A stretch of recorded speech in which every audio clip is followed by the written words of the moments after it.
Hey guys, tonight we drift way back no even further to a time when the stars ruled your schedule and a sleepy misstep could mean offending a god.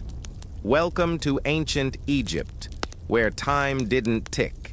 It flowed, it flooded, and it whispered in the rustle of papyrus reeds. You're standing barefoot on warm, cracked earth. The sky overhead is a slow swirl of orange and violet. You can hear the Nile gurgling beside you, heavy with silt and secrets. And somewhere in the distance, a scribe is muttering about your total inability to show up for your temple shift on time. So before you get comfortable, take a moment to like the video and subscribe, but only if you genuinely enjoy what I do here. And hey, drop your location and local time in the comments. I love seeing where and when you all are. Now dim the lights, maybe turn on a fan for that soft background hum, and let's ease into tonight's journey together. You trudge through the dust-heavy air of an Egyptian summer evening, past pale stone walls streaked with ochre and stories. Time here doesn't live in your pocket or glow on your nightstand. It flows through the land like the Nile itself. Every year the river swells and recedes with eerie predictability. Entire lives are measured not in hours or minutes, but in floods and harvests, in how long it takes a basket of barley to dry or how quickly a lotus closes its petals after dusk. The Nile becomes your first clock. Historians agree on this. The annual flooding, called the inundation, was like nature's master alarm, waking farmers and priests alike into a rhythm of sowing, worshiping, waiting. You start recognizing patterns, stars, that rise just before the flood, birds that disappear weeks before rain. The goddess Sopdet, later known to the Greeks as Sirius, appears like a celestial drum roll for the deluge. Her reappearance at dawn. That's your New Year's Eve, baby, minus the confetti and more crocodiles. Speaking of crocodiles, did you know some temples reportedly used trained crocs to guard sacred pools tied to timekeeping rituals? One wrong step near the water clock, and you're not just late, you're lunch. But back to you, standing in your linen kilt, rubbing sleep from your eyes as a priest mutters something about celestial punctuality. The Egyptians weren't just guessing time. They built it into their culture. Daylight wasn't one long blob, it was divided into chunks based on the sun's rise and fall. Night. Also split but trickier because stars don't cast shadows. That's where temple astronomers came in, perched high on pylons, squinting at the Milky Way, while everyone else dreamt of figs and beer. Historians still argue whether the Egyptian calendar was based more on celestial movements or agricultural necessity. Some think the priests just wanted better excuses to hold longer festivals. Honestly, same. What's truly wild is how deeply tied time was to religion. You're not just counting hours, you're participating in divine order. Every tick or drip or flicker reflects Ma at the principle of balance and cosmic truth. Fall out of sync with time and you're not just late, you're tipping the universe off balance. No pressure. And it wasn't just about work. Festivals, offerings, mummification rituals, everything had a proper hour. If you're lighting incense for the sun god Ra at the wrong moment, that's like sending a happy birthday text 2 days late, only this time the recipient is a deity riding a fireboat across the sky. As you pass through a reed-lined path toward a sleepy hamlet on the Nile's edge, you start to realize here time is circular. Days loop, floods return, and stories spiral through generations like coiled snakes on tomb walls. The idea of tomorrow feels less like a fresh start and more like the echo of yesterday, just with more sunburn. And yes, it's hot, desert hot. You're sweating in places you didn't know could sweat. That's probably why time was also about survival. You couldn't waste a single hour of early morning cool before the heat baked your fields, your lunch, and your face into oblivion. Ancient Egyptians knew when to start and stop because nature made sure they remembered. Miss your planting window? That's a famine. Oversleep your shift at the granary. Might as well carve fired in hieroglyphs on your forehead. Even children learn time through chores, feed the goats at sunrise, sweep the courtyard before your shadow hits the back wall. No clocks, no timers, just muscle memory sunbeams, and a healthy dose of fear that your grandmother will yell your name from 3 mud brick houses away. Some fringe theories suggest that certain stones along the Nile's banks were placed as flood gauges and informal calendars, kind of like ancient reminder apps, but with more hippos. No one's sure, but it's just weird enough to be true. By now, the sun's dipping low, and you spot an obelisk casting its last long shadow. You sigh. Day's almost done. Time, at least in this world, has always been visible. It's not a hidden number, it's something you can watch crawl across walls and water. And in ancient Egypt, that visibility gave it power. Which, of course, leads you to wonder, what happens when night falls? Night in ancient Egypt isn't quiet, it hums. The wind whispers secrets through the palm fronds, frogs chirp near the riverbanks and the stars. The stars don't twinkle, they stare. Cold, consistent, and just a little too knowing. You lie back on a woven mat, the ground still warm beneath you, watching as the constellations unfold like glowing tattoos across the sky. Somewhere close, someone strikes a flint, lighting a lantern, and high atop a temple tower, a priest begins his nightly vigil not with a clock, but with the stars. This is where the Egyptians get clever. Daytime timekeeping. Easy suns up, suns down. But nighttime, that's advanced level. So they created the Ba-Deacon-Zang, a set of 36 star groups that rise at roughly 10-day intervals, and during the night appear in predictable succession. Each deacon becomes a kind of cosmic hour hand, letting temple timekeepers track time in the dark by which stars show up when. It's astronomy meets metaphysics meets stargazing with a purpose. Now imagine it's your job to track this sky schedule. You're not lounging under the stars in your pajamas, you're wrapped in indigo robes, possibly chanting softly, and you've got a record to keep. These priests weren't just spiritual leaders. They were proto-astronomers, astronomer, astrologer, horologist hybrids. Honestly, it's a miracle they had time for breakfast. You lean back and think about the logistics. Every hour a different deacon rises. When the last one fades, boom, sunrise. So essentially, ancient Egyptians built a star-based hourly alarm system long before alarm clocks even existed, and no snooze button in sight. One particularly quirky tool of the trade was the mercatit, a kind of proto-sundial/alignment device. Think of it like a string attached to a plumb bob, lined up with a notch and a star. It looks simple because it was, but it allowed observers to align themselves with true north and track specific stars. Used properly, the mercat let priests divide the night sky into precise temporal chunks. Used improperly, it was probably a good way to get scolded for miscounting an hour during a lunar festival.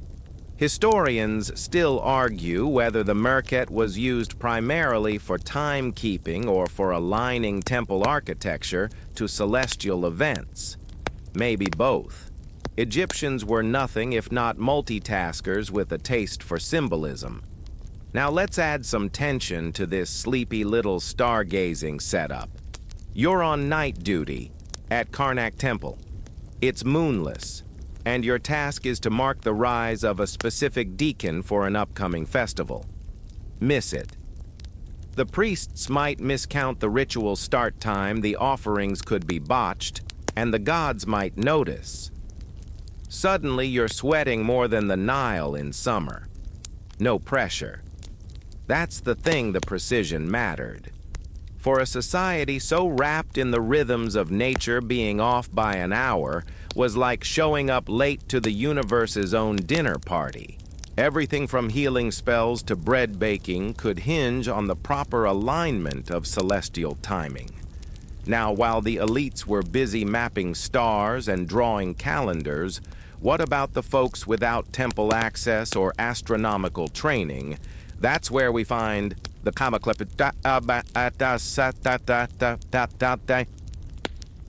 or water clock, a delightfully simple and slightly soggy solution. You picture it now, a wide stone bowl, maybe waist-high, filled with water. Tiny holes at the bottom allow a slow, steady trickle. Inside lines mark where the water should be at each hour. It's like watching your bath drain and calling it science. The beauty is in the predictability. Water doesn't lie, unless of course it's windy or hot or the bowl cracks, in which case time itself has a minor meltdown. There's even evidence that different water clocks were designed for different seasons. Since the Egyptian hour wasn't a fixed 60 minutes, but varied with the sun, the clocks were calibrated to match. Winter hours, longer nights, so longer water hours. Summer hours, shorter nights, quicker drip schedule. It's complicated. Like explaining daylight saving time to your grandma. Some fringe archaeologists believe more elaborate clepsydras might have included floating figurines or internal siphons to add drama or just keep temple novices awake during the 3 a.m. shift. No one's entirely sure. But if you've ever stared into a leaky sink thinking about time, congrats, you and an ancient Egyptian priest might have had the same 3 a.m. crisis. You begin to realize something else. The Egyptians weren't just tracking time, they were shaping it. Carving it into stone, tying it to gods, and using it to build pyramids, both literal and social. Everything had its hour. Everything had a slot on the cosmic calendar. Even chaos, the feared force of Isfet, was allowed to exist only in carefully scheduled mythology. By now you can smell night jasmine in the air and feel your own eyelids getting heavy. You've watched half the stars make their way across the sky, each one a gentle nudge forward. Time doesn't demand. Here, it invites. And you follow. You think about how modern clocks scream at you, buzz in your ears, light up your room. But back then time was a whisper, a ripple, a shadow, slowly sliding down a pillar or vanishing into the pool at your feet. Maybe we didn't lose ancient timekeeping so much as we drowned it in notifications. One last thought before your mind drifts fully in the temples. Certain night shifts included ritual songs softly sung to the gods to keep them company during their underworld travels. You wonder what it felt like singing to time itself, guiding the universe along its route hour by hour, star by star. It's tempting to think those priests had it hard, but maybe, just maybe, they had it right. You close your eyes. Somewhere far above, a deacon rises. You wake to the sound of footsteps on stone, slow, deliberate, and slightly damp. It's still dark out, but something's changed. The air feels heavier. Maybe it's just the scent of oil lamps and incense drifting in from the temple's heart. Maybe it's the faint murmur of activity picking up as the earliest risers begin their day before Ra returns to the sky. Either way, it's a new hour, and in ancient Egypt, that actually means something. Time in this world isn't invisible like it is now, it's tangible. It flows literally through the Ba-Klepsydra. It swings with the Merket, and it sings through daily rituals. But now you're going to meet the next phase in Egypt's timekeeping obsession. Shadow clocks. Yes, the sun isn't even up yet, but soon it will rise, and when it does, the timekeepers are ready with these nifty L-shaped gadgets. A shadow clock is basically a horizontal sundial's cooler cousin. It's portable, usually stone or wood, with a crossbar that casts a shadow across hourly markings. The user rotates it throughout the day to follow the sun's position. It's kind of like turning your phone to portrait mode if your phone was made of limestone and screamed, "I worship Horus," every time it worked properly. You run your fingers along the etched grooves on one of these devices, marveling at how much geometry it takes to get late morning correct. The markings aren't symmetrical because Egyptian hours shift with the seasons. The genius lies in the calibration. They knew a winter hour was different from a summer hour and adjusted accordingly. You're tracking solar time, sure, but also seasonal time, agricultural time, and ritual time. One mainstream fact, some of the earliest known shadow clocks date back to around 1500 BCE, often associated with Theban temples. And they weren't just high priest toys.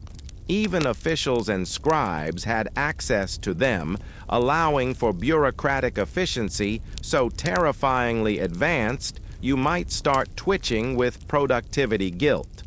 Historians still argue whether shadow clocks were used mostly for civil tasks, like tax collection, or more spiritual duties like aligning prayer times. Maybe both. Probably both. Egypt didn't really draw a line between bureaucracy and divine will. Try to imagine your local DMV also performing funerary rites. Now zoom out for a second. You're in a world where nearly every part of your day is carved up and guided by natural rhythms. The Nile floods, planting seasons, star risings, moon phases, all tracked, predicted, honored. Imagine trying to ghost someone in this culture. Sorry I didn't reply, I lost track of time wouldn't fly. Time was public knowledge sanctioned by the gods. You literally couldn't get away with it. But things weren't always so stiff. Let's talk about timekeeping in more personal spaces, households, workshops, even marketplaces. No temple, no problem. Local sundials painted markings on walls, and even simple shadow sticks helped regular folks track the day. Picture a clay worker squinting at the sun, then deciding it's just late enough to take a break under the shade. Shoes off, toes in the dust. Heaven, one quirky detail. In wealthier homes, especially during the later periods, some families had personal timekeepers. Not devices, but people. Often older servants or relatives tasked with waking family members, reminding them of temple visits or warning them when to close the shutters before the afternoon sandstorms rolled in. They were human alarm clocks, and probably not allowed to hit snooze. Back at the temple, it's full daylight now. The high priest glides across the marble courtyard in saffron robes, looking vaguely annoyed and extremely radiant.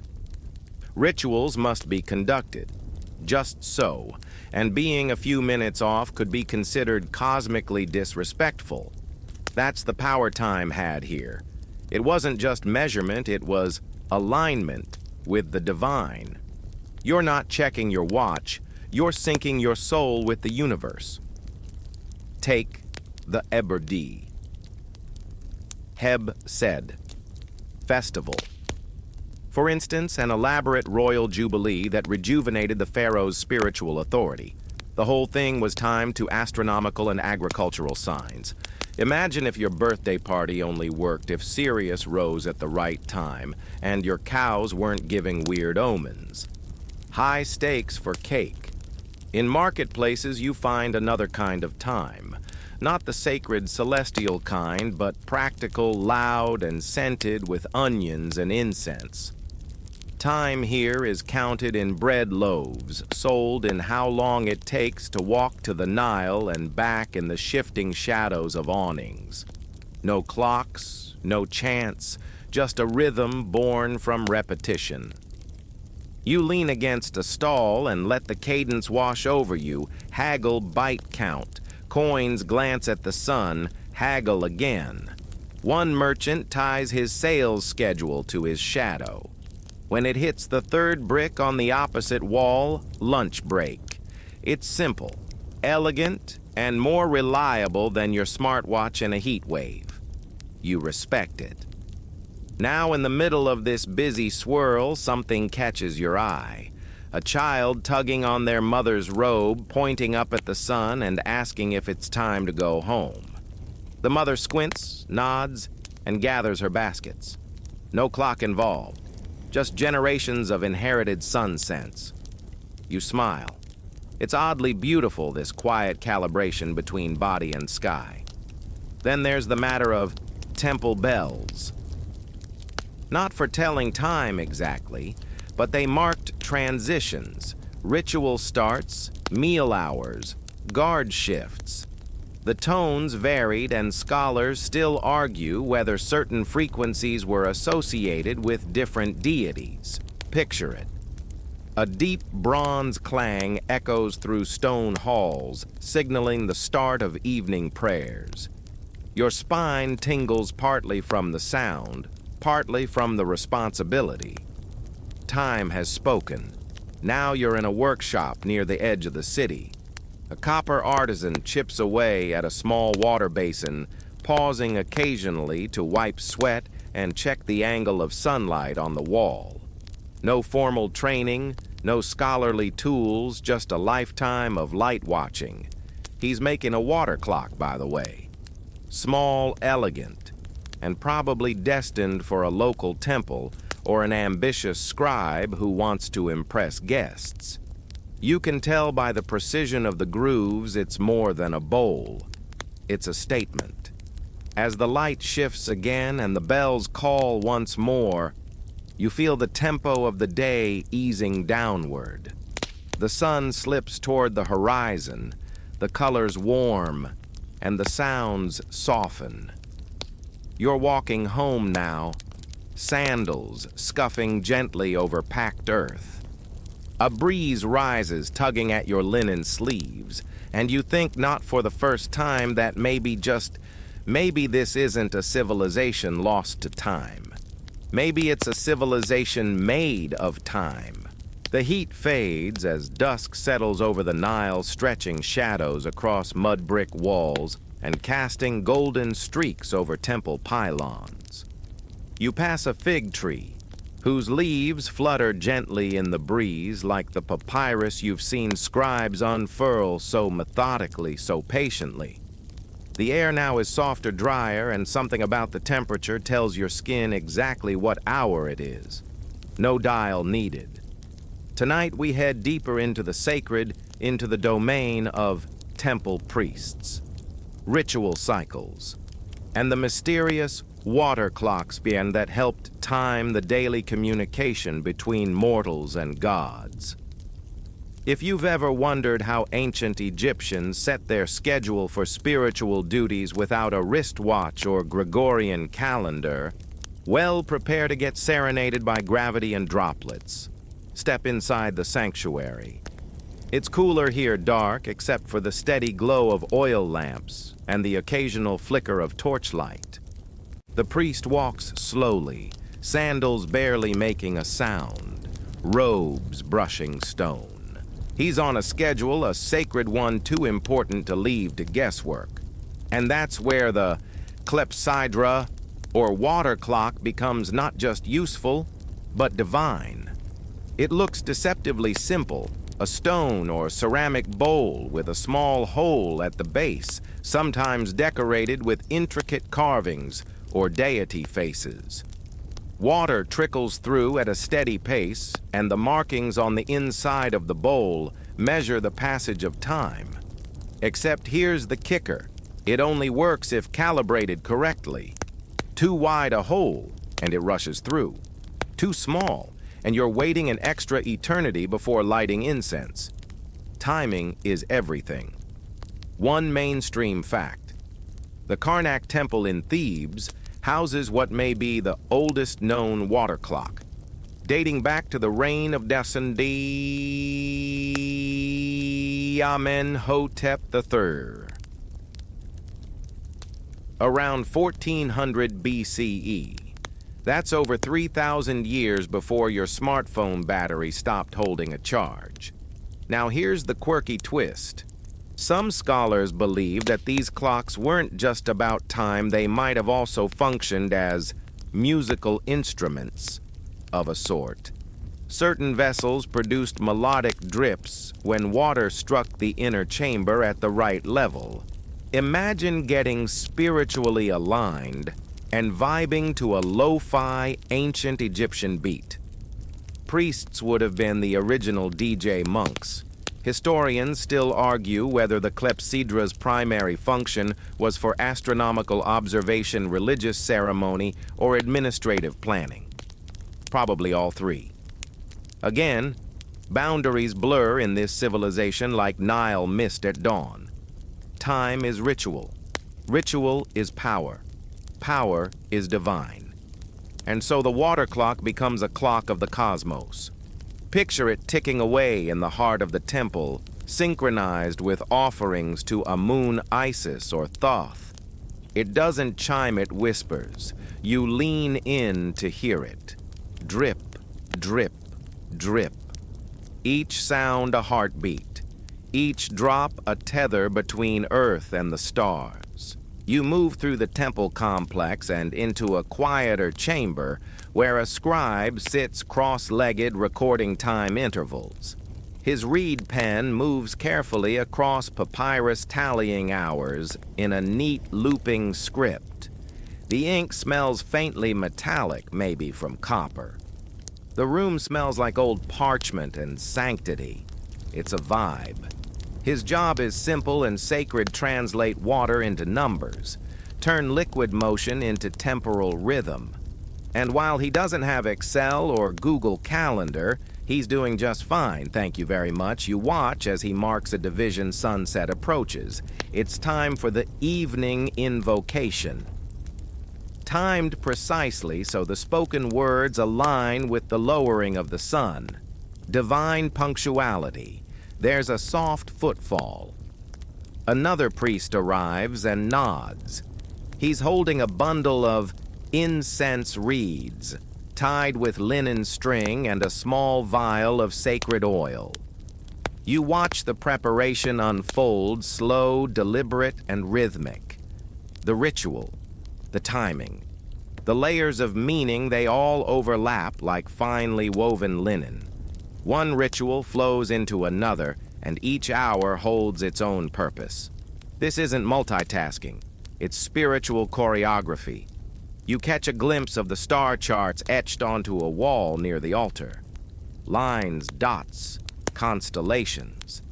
The Egyptians tracked certain stars like Sirius for their connection to seasonal events like the Nile's inundation.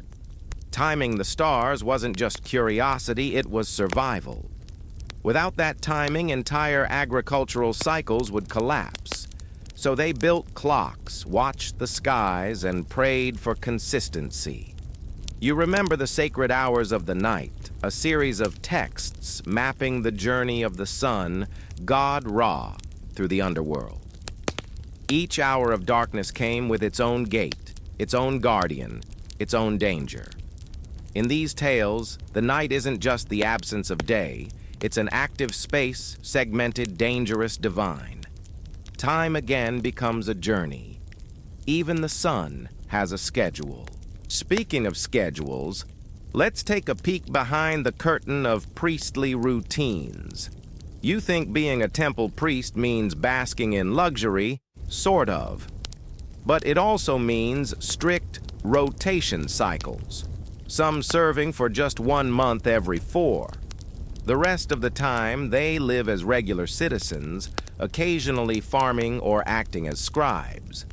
But during their active temple month, they must observe intense cleanliness ritual baths, dietary restrictions, and, yes, follow time like clockwork.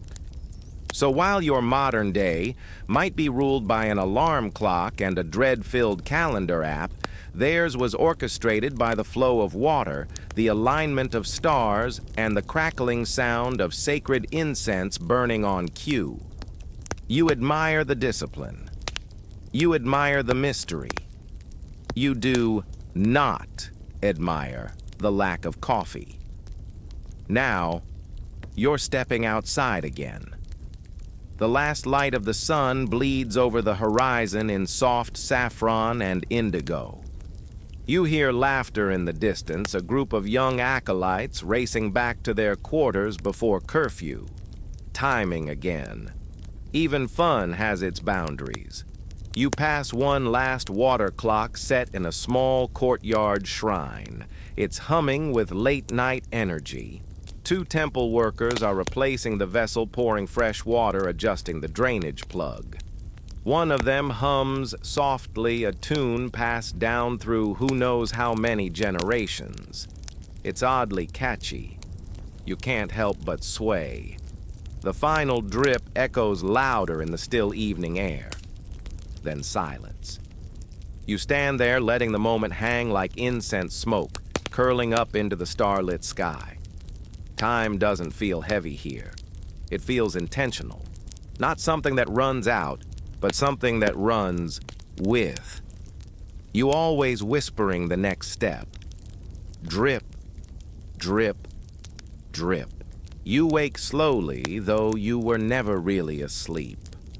Somewhere between the drip of the temple clepsydra and the priest's humming, you've slipped into that dreamy middle space, just like the ancient Egyptians themselves, drifting between the sacred and the ordinary. But now the scene shifts again out of the temples and into something more grounded, more tactile. The workshop. You rub your eyes as though brushing away centuries of dust, and suddenly you're standing at the entrance of a small, shaded space tucked along a market alley. This isn't the ornate hall of a temple or the golden glare of a pharaoh's court. This is the home of a craftsman. Maybe in Memphis, maybe Thebes, someone whose job is to make time visible, measurable, and weirdly kind of beautiful. The scent hits you first, warm beeswax, oiled wood, and the faint singe of charcoal. A man with shoulders rounded from years of hunched labor sits at a squat wooden table surrounded by parts-thin rods, tiny pots, half-shaped vessels. He's carving out the inner basin of a ceramic bowl, smoothing the edge so water flows without snagging. His fingers are stained from pigment and soot. His mind is somewhere far off counting drips. Here in this modest workshop, water clocks are born, one scrape and pour at a time.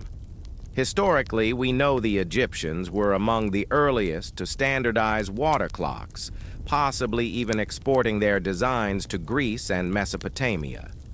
Some examples found in tombs and temple ruins include markings on the inside of the bowl to track hourly intervals, and sometimes even notched steps, so the light could hit each level as water lowered, like ancient hourglasses with a built-in sundial's moodiness. But here's your quirky fact of the hour. Some water clocks weren't outflow but inflow. That's right, some clever soul flipped the script. Instead of the water draining out, it filled. A container, drop by drop, and the rising water level would creep past etched lines to mark time. It's almost poetic, like watching your schedule slowly rise up to drown you. Maybe too poetic. Historians still argue whether inflow or outflow clepsydras were more accurate or even more common. The archaeological record is biased toward stone, which survives millennia better than ceramic or bronze, and those calibration holes. No one knows if ancient craftsmen had a standard tool, or if each clock was eyeballed into existence. Either way, you start to respect the skill involved. Eyeballing sacred chronology is not a job for amateurs. You watch the craftsman pause and glance outside. The sun's about to shift angles, casting long fingers of shadow into the workshop. He picks up a small wick oil lamp and sets it beside his current project he'll keep working after sunset. Time doesn't stop when light does. You settle onto a low stool beside a young apprentice, maybe 10 or 11 years old. He's holding a bowl upside down and peeking through its drainage hole like a telescope. The older man chuckles, gently corrects him, and gestures for him to polish the rim instead. The boy sighs, but obeys, muttering something under his breath that sounds suspiciously like an ancient version of this "sucks." Across the room, a high shelf is stacked with test clocks. Each a different shape or material, all etched with marks that look like codes. Some are made from alabaster, others from clay hardened by the desert sun. You can tell which ones are flawed, their bottoms slope unevenly, or the holes are too wide. There's a quiet sadness to these timekeepers who never got to keep time. And still the workshop hums. You hear scraping pouring the faint tapping of a chisel. Time is being crafted by hand drip by measured drip. It's weirdly soothing, like ASMR but with more soot. Outside, you catch a bit of market noise, the shout of a baker, the clang of a bronze pot, the bleating of a goat who clearly missed its morning meeting. Daily life, loud and messy, measured not in hours, but in shadows and chores. But in here, in this quiet shop, time flows clean and pure, a steady stream channeled by human hands. The craftsman stands, stretching his back with an audible pop. He steps over to a nearly finished clock, fills it with water from a clay jug, and places it on a marked mat. The water begins to drain slowly. You lean in. The first few drips fall soundlessly, then pick up pace. He watches carefully, eyes narrowed, lips moving, counting. 1 drip, 2 drips, 5, 10. He makes a mark on a scrap of wood. This is calibration, ancient-style trial error and intuition. And if you think that's stressful, imagine doing it while the high priest of Amun breathes down your neck demanding more punctual drips. At the back of the workshop, there's something strange, a wall mural. It's faded, but still clear enough to see. A man, perhaps a god, or maybe just an artisan, is surrounded by stars and water, holding a clock in one hand and a stylus in the other. His face is serene. Below him are the symbols for time, silence, and breath. You wonder if that's how the craftsmen saw themselves, breathing life into silence by measuring time itself. The apprentice nudges you wordlessly, offering a lump of soft clay. You take it not really knowing why and start shaping it with your fingers. It's not going to be a clock, probably not even a bowl. But there's something strangely comforting about the feel of it, like joining a lineage that stretches back millennia, a little less precise, but no less meaningful. You leave the workshop reluctantly, glancing back as the craftsman lights his lamp for the evening stretch of work. The flame flickers, casting long, distorted shadows of half-built clocks along the wall. It's a reminder that even as night falls, the need to track it hour by hour, drop by drop continues. Time in ancient Egypt wasn't just measured, it was built, crafted, cared for. And in that quiet devotion to each passing moment, maybe they understood something we forget in our modern rush, that how we measure time changes, how we live inside it. By now, you've seen time pour, drip, and burn. But it's not just in the temples or the cluttered workshops where ancient Egyptians measured the hours. Time followed them everywhere, even into the daily rituals of ordinary homes. So now drift with me beyond the market stalls and priestly shadows to where people actually live their lives, and where, yes, even the most mundane activities were ruled by time. You duck through a narrow doorway into a modest mud brick house, its walls sun-baked and pleasantly warm. Inside, it's dim, but cozy, with woven mats on the floor and clay pots stacked in corners. Someone's just finished preparing bread dough. It rises quietly in a shallow bowl near the hearth. A cat, of course, dozes beside it, completely indifferent to your arrival. This is a home not of wealth or magic, but of routine. And here's the surprise: even households tracked time. Not with the precision of temple clocks, mind you, but with rhythms as deeply ingrained as any mechanical tick. You wake with the sun, rest at its peak, and prepare dinner as it slides down toward the horizon. It's not just practical, it's practically sacred. The sun's position might tell you it's time to fetch water. A rooster's crow might mean the oven needs lighting. The ritual of the day. From meal prep to religious offerings ran on a kind of invisible schedule passed down like a family recipe. Still, that doesn't mean gadgets were absent. In wealthier homes, or those attached to temple workers, you might find a personal water clock, or even a small sundial tucked onto a windowsill. These weren't ornate temple pieces, but they worked well enough to brew tea at the right hour or make sure the midday meal didn't burn. Time mattered here, too, just in smaller, warmer increments. One fringe theory historians sometimes roll their eyes at, but also secretly love, that some Egyptian kitchens had shadow-based timers, where a narrow shaft of sunlight hitting a wall would shift slowly past etched markings, sort of like an ancient oven timer, only solar-powered and cat-proof. The evidence is scant, mostly wall discoloration and patterns that might be purposeful, but you have to admit it's a charming idea.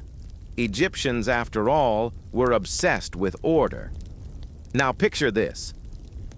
A woman in a linen dress dyed saffron at the edges fraying slightly, lifts a pot from the hearth and glances toward the door where sunlight pools in a familiar slant. She hums, checking the bread. Behind her, a child is helping grind grain, his little hands dusty with flour. A dog noses the edge of the mat, hoping for crumbs. This scene could be from 1200 BCE or from your neighbor's backyard last weekend. Time's heartbeat is steady here, not mechanical, but felt. It's in the chores, the laughter, the slow unwinding of heat as the day fades. In this world, time is circular, anchored by sunrise and sunset, and no one's rushing. There's no calendar app buzzing, no watch to obsess over.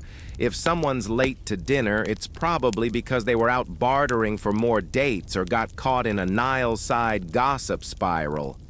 Still, there's formality to it, especially around offerings.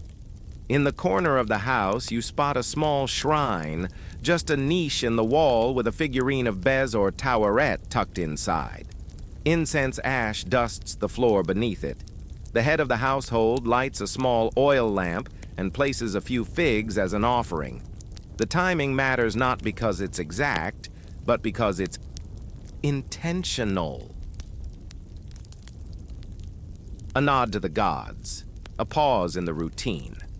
That's the thing about ancient Egyptian life. It's not all grand temples and gold. It's this too, the quiet rituals, the schedule passed down not on papyrus, but in rhythm. And in those rhythms, time becomes something shared, something lived. Oh, and before we leave the house, let's address a bizarre but beloved scholarly tidbit. Some texts suggest that elite Egyptians may have had servants or slaves whose job it was to keep track of time. Manually. Not with a clock, but with mental note. Imagine your only job being human calendar, a living snooze button who gently reminds your master that it's time for the morning lotus bath or the sunset wine sip. Historians aren't sure whether this role was common ceremonial or the ancient version of sarcasm, but you can't deny the image is perfect. You step back outside into the evening light. The air's cooler now. Somewhere a goat complains. Children chase each other past you with smoothed sticks and a hoop. You hear someone singing an old river tune. The shadows stretch longer with each breath, and once again time is visible not in numbers but in movement, in color, in scent. You think back to the clocks, the gnomons, the star paths. They were all tools, sure, but maybe they were also reminders. Reminders to honor the time you have the space between waking and rest meal and story breath and sleep. Here in these humble homes, time is a companion, not a master. A presence that waits patiently, neither rushing nor judging. You lean against the wall of the house and let the sun kiss your face one last time before it dips away. A breeze rustles the papyrus stalks nearby. You hear a flute, somewhere soft, meandering, half a song remembered. You smile. Somehow you're still on schedule.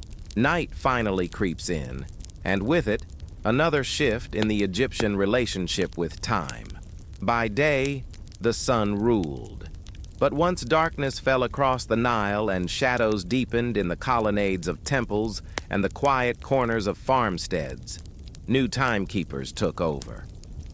The stars, the moon, and something a little more experimental. You step outside again under a sky absolutely packed with stars, like someone spilled crushed quartz across a deep blue sheet. No city lights, no electric buzz. Just the Milky Way humming overhead and the occasional hoot of an owl claiming its territory. You tilt your head back, and there it is. The Deacons. These aren't just constellations. The ancient Egyptians divided the night sky into 36 Deacons' star groups that rose in sequence throughout the year. They weren't only beautiful, they were practical. As each deacon rose above the eastern horizon every 10 days, it marked a new period. But they also functioned as nighttime hour markers. Since specific deacons rose at specific times of night, imagine lying on a woven mat, eyes half-lidded from the day's heat-tracking time, not by ticking gears, but by watching a familiar star blink into view. A priest might have done this from the roof of a temple. A traveler might use it to time when to stop and rest. And a boatman on the Nile, he might sing a hymn to the deacons as they rose, guiding him home. Here's the wild part. Some of these stars were so important they were painted inside coffins. That's right. Coffin texts sometimes included full deacon charts. The idea. Even in the afterlife, you needed to know what time it was. Even eternity apparently had a schedule. Of course, the moon was part of the conversation, too. Egyptians based many of their festivals and rituals on lunar phases. If you've ever tracked a crescent moon like a countdown to something special, your birthday a deadline, the next time you can eat cake, you'll understand the feeling. But the Egyptians, they turned that feeling into a calendar. A priest might note the first sliver of new moon and mark it as the beginning of the month. It was a public event, sometimes even recorded in temples. You can almost see him, robes fluttering in the evening breeze, standing at the top of a temple staircase with a small scroll and an ink pot, waiting for that delicate silver wink in the sky. Now let's zoom into a very human corner of the night, the workshops. You step through a back alley in Thebes or Memphis. A low light flickers from behind a worn curtain. Push it aside, and you're inside a cobbler's workshop, or maybe a scribe's nook. A man sits by a small clay lamp, carefully etching hieroglyphs onto a broken pot shard, ostrakhan they called it. Cheap, effective, and everywhere. What's remarkable here isn't just the work, but that he's doing it at night, guided by oil and instinct. The idea of staying productive after sunset may feel modern, but in Egypt, if the task mattered enough, you'd find a way. One fringe theory says that in rare cases, craftsmen trained their eyes to work in dim starlight, using reflective plaster and polished bronze to bounce light around a small space. Sound outlandish, maybe. But historians still argue whether the tools found in certain artisan tombs were ceremonial or practical night gear. Meanwhile, on the Nile, movement didn't always stop when the sun went down. Small boats might still paddle quietly along the current, guided by memory and starlight. Torches or lanterns flickered at their bows. Fishermen cast nets in near silence, relying on timing they'd learned from years of moon cycles. These night scenes weren't loud, but they were full of motion and purpose. Which brings us to a fascinating concept: the sacred quiet. The ancient Egyptians believed that night wasn't just the absence of sun, it was a powerful realm of its own. The goddess Nut arched over the world, swallowing the sun at dusk and birthing it again at dawn. Between those two events, time belonged to her. So certain rituals, especially magical or healing ones, were best performed at night. Some temple scripts even recommend starting spells at specific star risings, essentially saying begin reciting when Sirius clears the horizon. If that's not a divine appointment, I don't know what is. Here's your quirky tidbit of the night. A few archaeologists have found what appear to be stone beds on temple roofs, aligned just so with the night sky. These weren't for napping. They might have been used by priests to star watch while lying down, a sacred version of stargazing, only with fewer snacks and more incantations.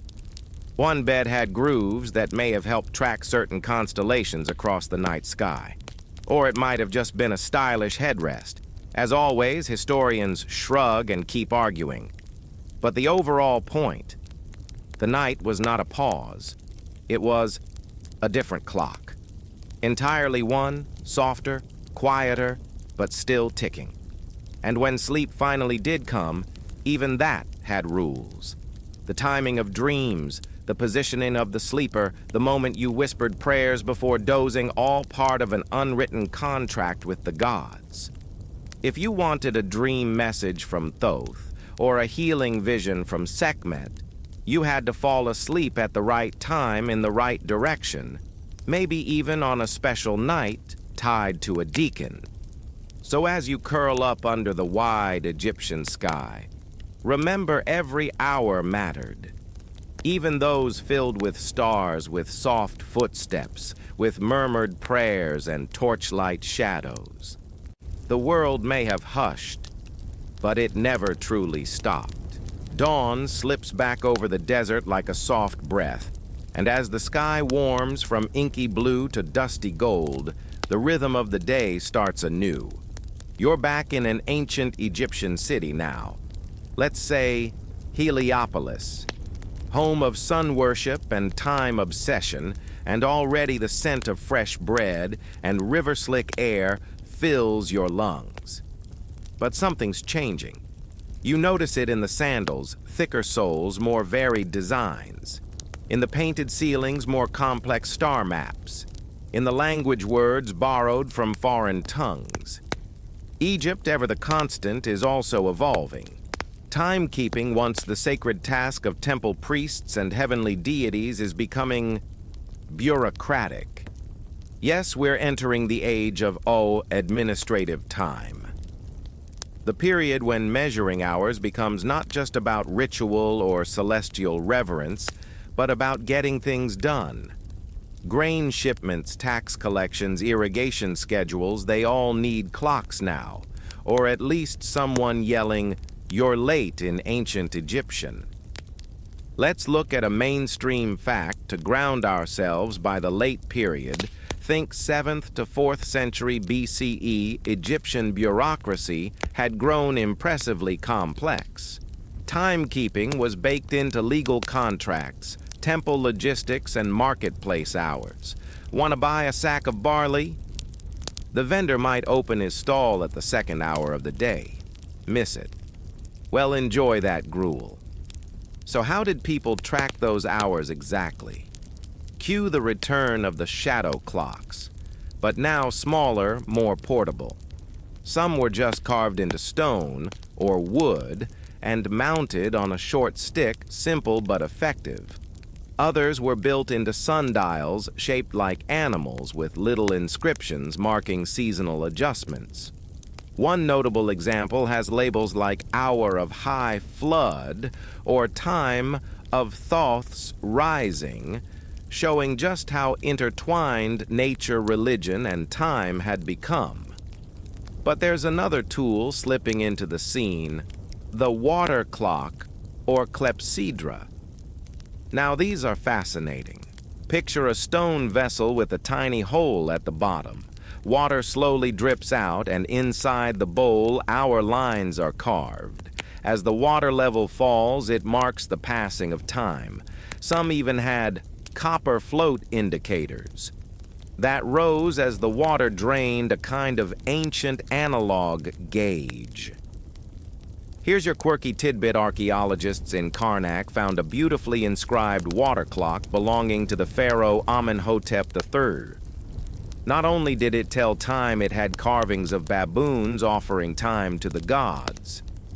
Baboons, by the way, were sacred to Thoth, the god of wisdom and time. It's like having a clock where the alarm sound is tiny, monkeys praising your punctuality. The problem, water clocks worked best when someone watched them constantly, and they needed to be refilled regularly. Not ideal for naps, but for temple rituals they were gold, quite literally sometimes. Gold-plated clepsydras might have been used in elite ceremonies to ensure offerings were made at precisely the right moment. But here's the twist. Historians still argue whether water clocks were actually accurate. Some claim they were better symbolic tools than practical ones. After all, water flow changes with temperature, humidity, even the type of water used.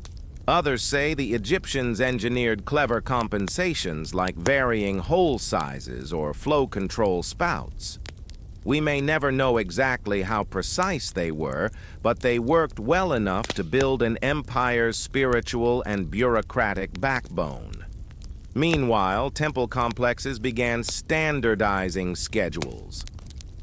The Temple of Edfu, for example, had a daily ritual list that would make your Google Calendar weep. Burn incense at the 2nd hour. Offer bread at the 5th. Recite prayers to Horus as the sun crosses the zenith. Every step carefully timed, every moment accounted for. This wasn't just devotion, It was clockwork devotion. And outside temple walls, merchants were catching on. Marketplaces opened and closed based on daylight hours which shifted with the seasons. This led to a charming little phenomenon, the variable Egyptian hour. Unlike our modern 60-minute blocks, ancient Egyptian hours flexed. There were always 12 in a day and 12 in a night, but in summer, daytime hours stretched long and nighttime ones shrank, and in winter, it flipped. So a midday meeting in June. That sixth hour could be a full 80 minutes long. You try showing up on time when your hours are made of rubber bands. Now, let's pivot to how ordinary folks felt about this ticking, shifting landscape. You're a farmer in Middle Egypt. The floodwaters are receding. You've got a borrowed donkey, a promise of help from your cousin, and about 2 weeks to plow before the planting window closes. You don't own a sundial. You don't consult a priest. You track time by the color of the light on your neighbor's mud brick wall. You know instinctively that when the first ray of sun hits the fig tree by the canal, it's time to get moving. And when the herons fly low over the water, casting sharp shadows, it's midday. These weren't guesses. This was a system. And while officials and scribes scrawled time symbols onto scrolls, you boots, muddy arms sore, measured the day in gut and grit. Even children joined the rhythm. In some villages, kids were taught to spot star patterns or guess the time by how long it took a lump of clay to dry in the sun. Practical and fun, like ancient Egyptian summer camp, but with fewer marshmallows and more dung beetles. Of course, all of this complexity made one thing very clear. Time was power. If you controlled the clocks, whether sundials, water clocks, or priestly schedules, you controlled when things happened, who got what, and who had to wait. And in a society obsessed with balance and order. Man, this wasn't just useful. It was divine. That's why the gods of time like Thoth held scrolls and pens. Time was something you wrote down, recorded, and repeated. Not just lived, but scripted. And now, as the sun climbs high and the markets of Heliopolis hum with barter and bustle, you realize that time has become a shared language. From temple roofs to bakery stalls, from royal decrees to shepherd songs, the hours tick on, measured in light, water, shadow, and sound. Still no clocks on the wall, no alarms on your phone, but in a way, everything is right on time. You leave the humming cities behind now. Leave the temples with their chiming chants and precisely timed rituals and drift east toward the rising sun, where ideas travel in dusty caravans and soft leather sandals. This is Egypt, yes, but also something broader, something stretching beyond the Nile and toward the Persia, Babylon, and eventually Greece. Because now we're entering the age of cultural borrowing, when timekeeping evolves through trade war and curiosity. Your first stop is a seaside port, perhaps Naucratis, bustling with Phoenician sailors, Greek traders, and Babylonian scholars muttering over worn clay tablets. And here, as baskets of olives change hands and scrolls change languages, Egyptian timekeeping meets foreign innovation. Let's start with a mainstream fact during the late period, and especially after Alexander the Great's arrival in 332 BCE. Egypt came under foreign rule first by Persians, then by Macedonians, and finally the Ptolemaic Greeks. This meant Greco-Egyptian cultural mashups. In everything from art to science, to, you guessed it, clocks. Greek scholars like Eratosthenes, born in Cyrene, raised in Alexandria, built upon Egyptian ideas. He famously used a well in Siene, modern Aswan, and its noon shadowlessness. during the summer solstice to estimate Earth's circumference. Without Egypt's consistent sun and temple data, his math might have flopped. Instead, it got shockingly close to modern estimates. Not bad for someone working with sticks and shadows. Meanwhile, the Greeks brought geometry, which helped refine sundials. They didn't just measure when the sun hit something, they calculated angles, curves, seasonal variations. A flat Egyptian sundial became a multifaceted hemispheric precision tool under Greek hands. And guess where they tested their prototypes? Right in Egyptian temples where centuries of sun watching had already done the hard work. But here's your quirky tidbit. One Greek water clock design included mechanical moving figurines. Picture a bronze owl slowly rising with the water level, hooting probably silently, but let's pretend at the hour mark. Some even had bells or gears. Historians still argue whether these mechanical clocks were ever used in Egypt itself, or just described by travelers and scholars writing from afar. Some believe bits of them might have been imported. Others think Egyptians found them too fussy. After all, why complicate what the sun and water already do so well? Still, Alexandria, the crown jewel of Ptolemaic Egypt, became a hotbed of time-related study. The Library of Alexandria. May it rest peacefully in the ashes of tragic ambiguity, collected texts on astronomy, engineering, and time theory. Papyrus scrolls whispered formulas for calculating equinoxes, tables of star risings, and instructions for building gnomons. Those vertical sticks that tell time with their shadow. Essentially, the sun's very own pen. You find yourself now in an Alexandrian lecture hall. Incense coils above stone benches. A teacher draws constellations in colored chalk and debates the definition of an hour. Is it fixed? Relative measured by the stars? The gods is an hour in Rome equal to one in Thebes. Spoiler alert, probably not, but arguing about it fills a good 2 hours, at least.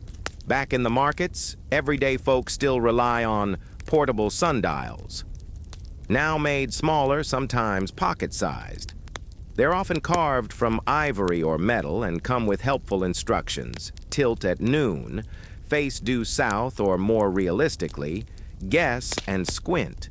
They're not perfect, but they're stylish status symbols even. Imagine someone flashing their sundial like a Rolex. Time was always fashion, darling. But let's zoom out. By now, clocks and timekeepers are everywhere. Temples still run on divine schedules, but cities follow civic time. Court hearings happen after the 3rd hour. Ships leave port at the 4th. You're expected to show up or risk being labeled unreliable, which in ancient Greek-Egyptian society is about as bad as being cursed by a crocodile. This slow, bureaucratic time creates a cultural tension. Some people embrace it, city dwellers, scholars, ambitious traders. Others resist. Rural farmers grumble that you can't schedule wheat. Nomads scoff at sundials. What use are shadows in the endless dunes? And yet, even in resistance, they adapt. Farmers time planting to heliacal risings, when certain stars reappear just before dawn, marking seasonal shifts. The star, Sirius, still reigns supreme, signaling the inundation. Nomads use moon phases, bird migrations, and camel behavior seriously. If a camel starts kneeling at the same time every day, take the hint. So now we enter a strange era where many clocks coexist. Sun clocks, water clocks, star clocks, administrative scrolls, temple bells, nature's clues. No one system rules completely, but they all orbit the same purpose: to shape behavior, to regulate life, to remind humans we're not just wandering through chaos. We are, in fact, on the clock. Which brings us to a curious relic found near Thebes, a composite clock, combining both sundial and clepsydra in one. It's small, handheld, and weirdly elegant. Two methods, one tool. Some scholars think it was made for traveling officials. Others say it was a wealthy student's toy. Still, others think it was a ceremonial object, never really used. But it tells a story of a culture trying to merge science and symbolism, pragmatism and piety, day and night, old and new. And maybe that's the most Egyptian thing of all. Because while others sought to master time, Egyptians sought to balance it. Their clocks weren't just tools, they were metaphors. A sundial aligned with Ra's journey across the sky. A water clock mirrored the Nile's steady flow. A celestial chart reminded you that eternity begins at bedtime.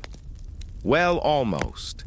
And now, as you wander through Alexandria's moonlit streets, your sandals whispering against polished stone, you realize that time has become a kind of shared performance. From pharaohs to philosophers, scribes to street vendors, everyone plays their part in this slow-ticking symphony, even you. And yes, the clocks were crude by modern standards. No gears, no digital faces, no shrieking alarms.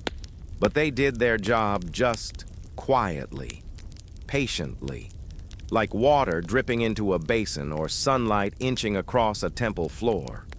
Soon those clocks will whisper into the Roman Empire. Time will be conquered, repackaged, renamed. But for now, in this blend of stars and sand and science, you stand at the edge of something remarkable. Time, the ultimate illusion, just became real. You're standing in the long shadow of ancient time now, where Egyptian ingenuity begins to ripple out into the broader world. Alexandria fades behind you. Scrolls close. Clepsydras stop dripping. The ticking hush of history grows fainter with every imagined step forward. But the story of clocks isn't quite over, it's just shifting gears. Because now the Romans arrive. Big sandals, big empire, big opinions about time. The Romans inherit more than just land and taxes when they take over Egypt in 30 BCE. They inherit its entire infrastructure of timekeeping. And like any self-respecting empire, they improve it, but not always gently. Where Egyptian time had flowed, Roman time began to march. And you, poor traveler, are now expected to march with it. Let's ease into this with your mainstream fact. Roman cities were among the first to install public clocks, sundials mounted in marketplaces, forums, and bathhouses. But here's the twist. Early Roman sundials weren't adjusted for latitude. So when a sundial taken from Sicily was installed in Rome, it showed the wrong time for 99 years. Did they fix it? Eventually. But only after enough grumpy senators got sunburned waiting for the 10th hour. Still, Rome took Egyptian clepsydras and used them for all sorts of things. Timing legal speeches, military watches, even gladiatorial games. Picture a dusty amphitheater and a dripping water clock counting down the minutes a fighter could stay alive. And just like that, time turned from sacred to strategic. But here's a quirky tidbit. One Roman water clock featured mechanical doors that opened to release tiny birds. Every hour. Others used rotating drums, clanging bells, and little figurines that popped out and waved. These weren't just functional, they were theatrical, just like the empire itself. Time was now performance entertainment spectacle. And yet historians still argue whether these devices were widespread or more like elite novelties. Some claim they were used only in military or judicial settings. Others suggest wealthy Romans just liked showing them off at parties. Imagine someone leaning in after dinner and whispering, "Would you care to see my time owl?" Now, let's talk about discipline. Roman society was obsessed with order and structure. Timekeeping wasn't just a convenience, it was a tool of control. The daily rhythm of Roman life was governed by the horologium, the measured hours dictated by sundials and water clocks. Bells tolled for shifts, courts opened with the third hour, and temples ran like clockwork. You shuffle through a Roman villa, marble floors, bronze statues, maybe a peacock or two. And in the courtyard, a sundial, mounted just so its shadow creeping across engraved Latin hours. Not generic time. This family's time. A status symbol, a conversation piece, a very shiny way to say we are civilized. We measure our lives. But while cities hummed along to clockwork, order the countryside still ticked to older rhythms, seasonal changes, bird song, and that one donkey who brays like a metronome. Egyptian farmers under Roman rule still used star risings and Nile behavior to plan their work. Not everyone buys into the empire's schedule. Not everyone wants to. That tension between centralized time and personal time starts to define the era. You feel it on every road, between temple and tax office, between sundial and starlight. The clocks grow louder, but some people keep listening to quieter beats. And then there's the most interesting bit, sleep. The ancients didn't sleep like us. You wouldn't just knock out for 8 hours and call it a night. No, most people experienced segmented sleep. 2 chunks of rest broken by a period of quiet wakefulness in the middle of the night. What did they do in that time? Meditate, write, talk to neighbors through thin stone walls. Some historians believe this midnight interval was a sacred pause, a liminal time between days. Something that predated alarm clocks but felt just as structured. Now think back. Wasn't our whole story sparked by the idea of an alarm clock? Something to wake you prod. You remind you the day must begin. Well, here in Rome, time is almost ready to become industrialized. But not quite. There are no ticking gears yet, no chimes at dawn. Just the slow, mechanical drip of water and the steady glide of shadows. One final image, you're in a Roman bath, steam curling like incense. People move languidly between pools. On the far wall, a copper clepsydra trickles away the minutes allowed per session. The bathmaster nods. You've got 10 more before the next person claims your marble slab. And maybe, just maybe, you don't mind. Because time, as the ancients measured it, was never just about speed or efficiency. It was about ritual, structure, a poetic rhythm to the day.